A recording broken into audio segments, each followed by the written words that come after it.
Disclaimer. Remember, the views and opinions expressed in this podcast are those of the speakers and do not reflect the views or positions of any entities they represent. Hey, Nikki. Hey, Kimmie. And we're back with another fantastic episode of Digging Deep with a PhD and JD.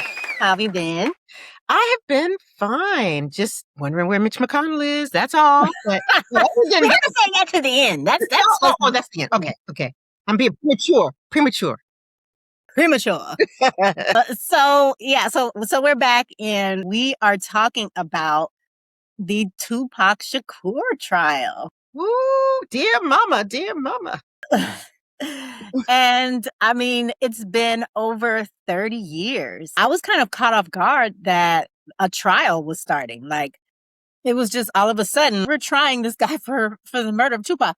And so the guy that's on trial, he's on trial for the conspiracy, not actually pulling the trigger. And in most states, the conspirator is held to the same criminal standard as the person who actually pulls the trigger or kills the person. They're held to the same. And sometimes they get more time than the person who pulled the trigger, especially if that person has some level of influence or control over the people that actually pull the trigger. Well, and let's just say what it is. It's the mastermind. Yeah, they are so he is the alleged. That's right. Alleged mastermind. He's the alleged mastermind, but he is, but that's what he's on trial for. He's on trial for masterminding the killing of Tupac.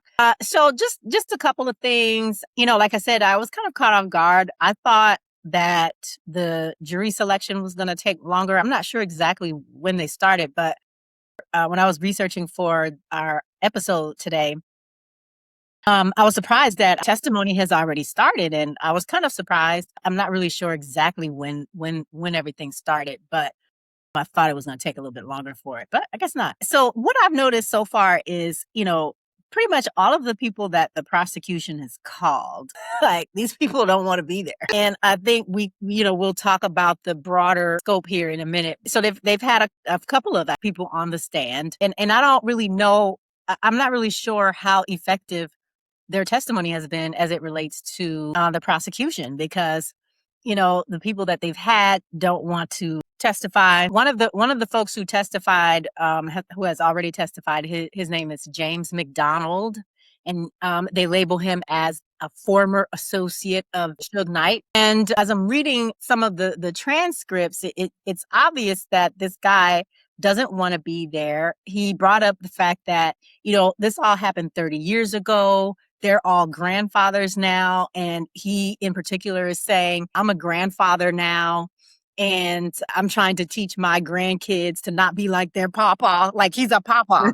And he's like, you've got me up here dredging up this history that's centered around gang life and gang culture, and I don't want to be here. And at one point, Keffe D, who was the person who was on trial, that's his nickname, his lawyer is questioning him, and the guy literally says, am I supposed to answer this? Because if I answer this is going to hurt this dude. Dude, you better get your lawyer. So basically, he literally says, I don't want to send you to jail. And it's like, Tupac died, and you hear about everyone talking about how awful it was, but then nobody wants to participate or cooperate with making or getting, holding the person who's responsible for the murder responsible, if in fact he is alleged. Well, and and I was just thinking about it because they talked about how Tupac's relatives were there, and how when they brought out some pictures or they said some things, some of the relatives stayed and some of the relatives left. And I had to wonder to myself, how would I feel? Okay, yes, it's almost 30 years, right? In September, it would be 30 years. I have to wonder, how would I feel knowing that someone killed one of my relatives and has never been brought to justice? I mean, and has never said, yes, this is what happened, and said it publicly to everyone. Now, the other part of this that I think is interesting is that the reason they were able to bring charges is because Keffe D said it himself. He wrote the book. He went on YouTube. He did all of these things. I don't know what was his motivation. Was it to clear his conscience? Was it to get notoriety? I don't know. But getting back to what you said about 30 years, yes, it has been 30 years and no one has been held legally accountable, you know? And that's why, that's why there's no statute. People are always talking about, hey, yeah, it's been 30 years, but someone died. Right. And that's why there is no statute of limitations on murder, right? So no matter when the person is brought to justice, they are brought to justice, and it's necessary no matter when it is. Yeah. And I think that I would be angry, I'd be upset about this idea of not snitching, because that's what this culture is.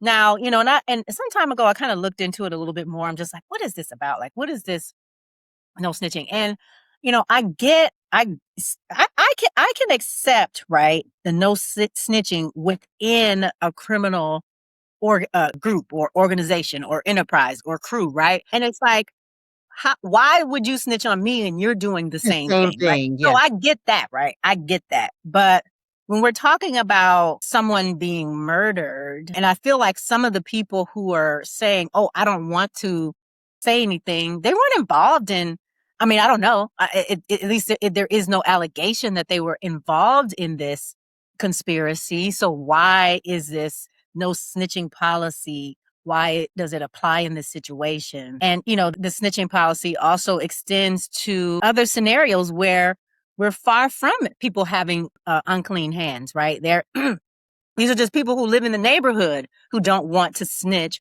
on somebody else in the neighborhood who's bringing down the value of your neighborhood based on their criminal endeavors. So I don't know. I really don't understand it. To me, and if it was my loved one, it would be extremely frustrating. Right. Yeah. To have to hear. I know that Suge Knight said, I'm not going to cooperate. And I read this quote that he said that if he cooperated and snitched, it would be worse than the person who shot Tupac. It would be a worse thing. It was something. So it's this politics. It's this very extensive gang politics, which I know nothing about. I don't know anything about this expensive gang politics that's going on here. But it's unfortunate because someone lost their life. And there are people grieving the loss of this life who aren't involved. Right. And, my thing is, okay, so you don't want to snitch. You don't want to, uncover or divulge that gang politics is going on. So then what? So, but the person they don't want to snitch to the authorities, but amongst themselves, they've been talking. And like Keffe D has been he put this out there. So there's a no snitching policy, but that doesn't mean that's not a no information out there policy, because there's information out. So I don't get it. It seems to me that there'd be a prohibition about writing a book. And out there. Exactly. According to what he said, the reason that Tupac had to die was because of a fight that happened. Yeah. After I think there was a Mike Tyson fight. Yeah. In Vegas. I was thinking, wow, but that's a whole other layer. And so the person who was beat up, was he killed? His cousin. I think it was his cousin, right? No, it was his cousin or someone's. It was his nephew. I think. Was related, but it was related to him. Someone who was related to. Yeah, related. He was related to Keffe D. Was he? I don't know that was he killed in that brawl, or was he just beat up? I think he was just beaten up.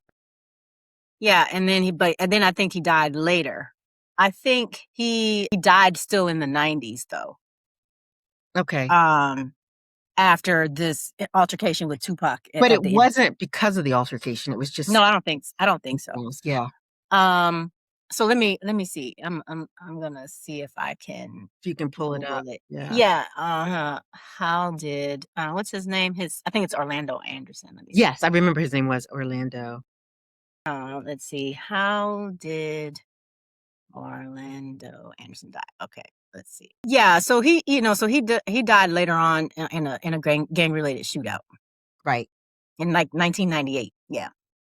And so he was the initial suspect when Tupac was first killed because, of course, it was right after that fight. So there's that connection. But so what I wanted to kind of get back to is, okay, yeah, so we got there's no snitching and no one wants to say anything in a court of law to bring anyone to justice for the murder. So I thought, from a novice, right? As a novice in this world, yeah, okay, you don't want law enforcement involved, you don't want the system involved. And I always thought that meant you were going to take care of it Exactly. in the street, right? But exactly. It seems like Street justice. Right. It seems like that hasn't happened either, though. So what are these people supposed to do? Because it doesn't appear that has happened. So I was trying to find Suge Knight's comment, his quote about not wanting to testify. Mm-hmm. Let me see if I can find it.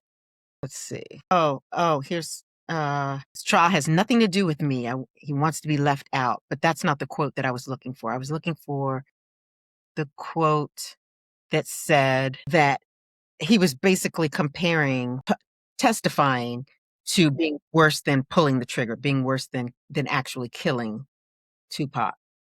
Yeah, I mean, and he was in the car with Tupac, so I'm sure he knows who did it. And how is it worse? I don't understand how it could be worse. Exactly. It's the no snitching.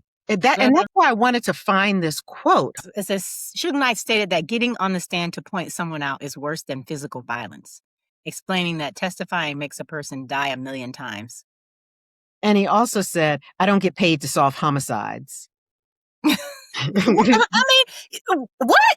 That absolutely. Oh, and here's another quote. Here's another quote from ABC News that he said from prison. To actually get on the stand and point somebody out, it's worse than taking a gun and shooting that man in the head. Because if you shoot a person in the head, they die once. And like you said, if you get on the stand and you snitch on that person, they die 1,000,000 times. Leave me out of it. But doesn't he want? But okay, all right. But wasn't Tupac supposed to be his friend? Wouldn't you want the person who killed your friend to die 1,000,000 times? Right. I don't understand. I don't understand. I don't understand. But this is the thing. I mean, it doesn't make sense. And if we understood it, then we probably would be in it. So we don't understand it. So that's not a bad thing, not understanding.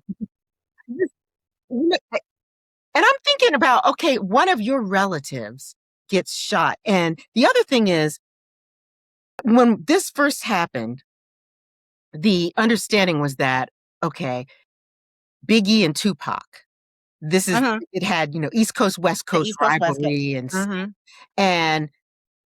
but I think there's some underlying rivalry, but there's also gang relationships. Because they were all involved in the gang. Gangs, yeah. So Keffe D also implicated Puffy. And if you remember the documentary that was done about Puffy that you mean the one 50 Cent did, they alleged that Puffy was connected to the Crips. Keffe D alleges that Puffy paid him $1,000,000 to kill Tupac. The documentary about Puffy went into a little bit of detail about that. And so my flabbers were gasted when I saw it. Your flabbers were gasted. I love it. Because until that documentary, I don't know that anyone really came out and specifically said that about Puffy. There was always these allegations that Puffy was, integrally involved in the East Coast, West Coast, and then, the murder of Tupac. And in this documentary, people flat out said it. He hired, or he at least offered $1,000,000 to Keffe D. I don't know that there was any sort of admission that the money was taken. I don't remember if there was that discussion that the money was taken, but that was the connection that they were talking about in the documentary, that Puffy basically was like, "No, you can stay in LA for another day." It was something like that. And then that's when Biggie got killed. So yeah, so there's the allegation. So it's like, is he facilitating the beef on both sides of the coast? Like, because Tupac was West Coast and Biggie was East Coast, right? Yes. So you're involved in both? Like, what's that all about? And so It's a lot. And, when I looked at some of the transcripts and I was reading, what they were saying, and I don't know, it just seemed like the people that they had on the stand were just, saying a bunch of nothing. And they didn't have clean hands. So they're not going to say a whole lot because their hands aren't clean. Right. Who do you believe? Who do you believe? I mean, and Keffe D's lawyer's like, oh no, he was just lying and being grandiose and just saying these things. But who do you believe? Exactly. Because why do you write a whole memoir if you're just BSing? Right. And I've never been a conspiracy theorist, and these rumors have been floating around for decades. About Puffy and his whole thing that he's got going on over there, the murder of Tupac, the murder of Biggie. It's like it's all like intertwined in this bubble of rap entertainment. And we haven't even talked about the whole thing about Black men. Thinking about this feeding into all the racial stereotypes that are there, because there are other groups. I mean, I'm sure that there are rockers that have people who go around, and people get killed. And why do we have people who look like me having this beef and killing each other and beating each other up and hurting each other over things that they could talk nothing. That sounds, now that I'm saying that, it sounds so Pollyannish. They could talk it out. Right. I mean, I think we're, that's getting real deep, okay, into the psychology of it all, because I'm not even sure why the MGM altercation took place, like what that was over. I just don't remember, like what that was all about. But, a lot of times it just, when you find out what it's about, it's always like, okay. Someone stepped on someone's tennis shoes. I mean, it's that kind of. Yeah, it's that kind of thing. And you're just like, is it really worth all of this that you go through over ego, over humiliation, or, the emotions of it all? The emotions drive these behaviors. And I feel like there hasn't been a lot of resources made available to help everyone to manage and deal with their emotions. And I think that's the common denominator in a lot of these things that happen that, lead up to, in the worst case scenario, murder. Yeah. So I'd be interested to see, where this goes. We've already got a prosecution witness calling into question the defense attorney's capabilities.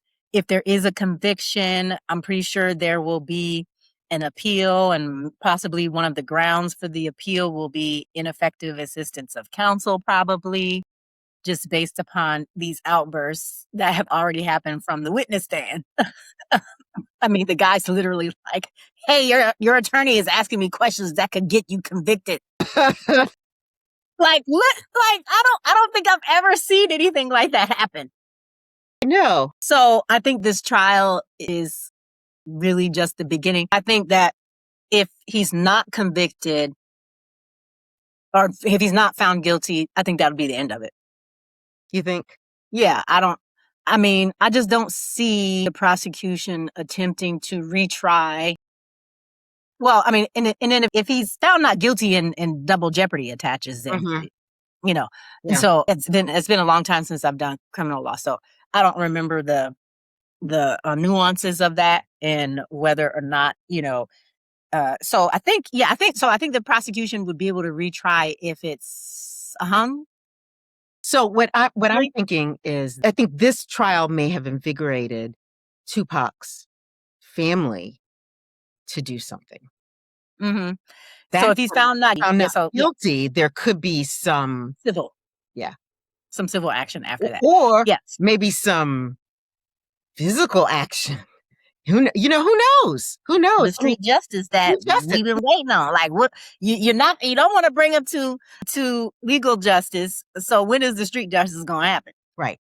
if in fact this is the case. And I want to make sure it's clear that I correct myself. If he's found not guilty by the jury, that's it. That's it.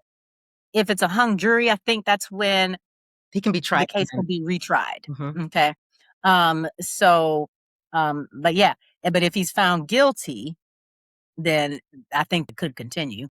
The other thing I read, and I didn't know a lot about this, is this whole idea of proffers, and that he said all of these things to federal officials because he was questioned about Biggie's death. And so he was able to say all of these things. There's certain things that you can say, and as a result of those things, they're not going to come and prosecute you. But if you go out and say those things, then they can prosecute you. Or if that information leads them to something else that wasn't part of this, nuances. I probably shouldn't even talk about this because I'm not an attorney, but I found that was really interesting because he probably said all of this or said some of this to some officials or to some federal officials or law enforcement, but because he published his book, that's why now they're able to come after him, because you can't just say, okay, I have immunity because of right. Yeah, I mean, you can't create it on your own. You can't do that. Yeah. So that it's just really this trial is just it's mind-boggling to me because, like you said at the very beginning, I had no idea it was happening. Yeah.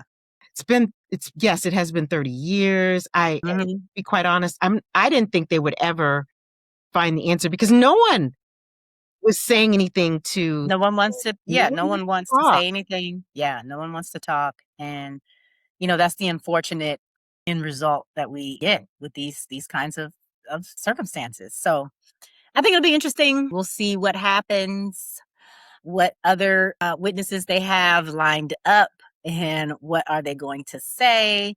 Even the police have entanglements. Oh, of course. With the gang. And so it's all just really muddy. It's very muddy. It's very muddy. Yeah. And at the end of the day, the question is, will people find out exactly what happened? Right. And even if you think you know what happened, can you trust that information because it's coming from unclean hands? Exactly. Yep. The guy who was sitting in the car with him, he don't want to say nothing. Yeah. That would be the main person who would have. And if I remember correctly, he was shot as well. Yeah. He was shot as well. I mean, so in other words, it's like, I don't even want to get the person who shot me prosecuted. And so, and I guess, and I guess we can end on this because I talked about how, well, if you don't want law enforcement involved, if you don't want the system to find out the answers, then what about the street justice? You never know. Maybe the street justice did already happen. And of course they wouldn't say. And maybe we just, yeah. And you would only know if you were part of that community. Part of it. Yeah. Maybe they're like, yeah, Little Man and Day, they got killed. They got murked. I mean, but we wouldn't know. We wouldn't know that. We would not know that street justice happened. Exactly. Yeah. Exactly. So, all right. Well, so you already spilled the beans on what our last question is going to be today. Where is Mitch McConnell? Where in the world is Mitch McConnell? Have you heard anything else? No, I haven't heard anything new. The last thing that I heard was that I think he had been transported or he went to a rehab facility or something. Yes, but that's old news because that was the last that I heard, is what I'm saying. That's the last that I heard. Right. Yeah. But I don't think anyone has seen him still. Right. Okay, so Andy Beshear, Kentucky's governor, 10 hours ago, USA Today is reporting the Kentucky governor says he's heard absolutely nothing. And what's he doing about it? Like absolutely nothing back. And find that even though they're in different political realms, I still think that as a person who works with a colleague, in a political, you would still want to know because he's serving his constituents, and Andy Beshear has every right to know what's going on. Exactly. Exactly. And so, And he owes it to his constituents to do and to use every resource that he can to find that out. And I just don't think he's doing that. And I guess, Nicki, we're gonna have to do a show on it so that we can kind of get a little deeper on maybe what tools or options the governor has at his disposal, whether he's used those tools or not, and kind of get into that. Maybe we could talk about that. right. Because we just don't know what he is. Yeah, it has now been 43 days since news of your hospitalization. During that time, you have cast 0 votes, engaged in no official activities, and aside from 2 photos and corresponding statements, have made no effort to communicate with your Kentucky constituents or the nation. Mm-hmm. And those photos are questionable. Those photos are questionable. They look they look like somebody took a photo and put it on something else and put him in some flannel. A flannel thing, the smile. And his wife isn't saying anything either. Exactly. It's crazy. It is insane. The world has been turned on its axis. And I don't understand. But Nicki, all you and I can do is stay moisturized, hydrated, and unbothered right now. Unbothered, yes. And all our listeners and watchers can do is to do the same. And additionally, like, comment, and subscribe. Yes, do that. All right, ladies and gentlemen, thank you for tuning in. Thank you for listening. Thank you for supporting us. We really appreciate it. And until next time, bye. So we want to get deep with you. Make sure you hit the like and the subscribe buttons. See you soon.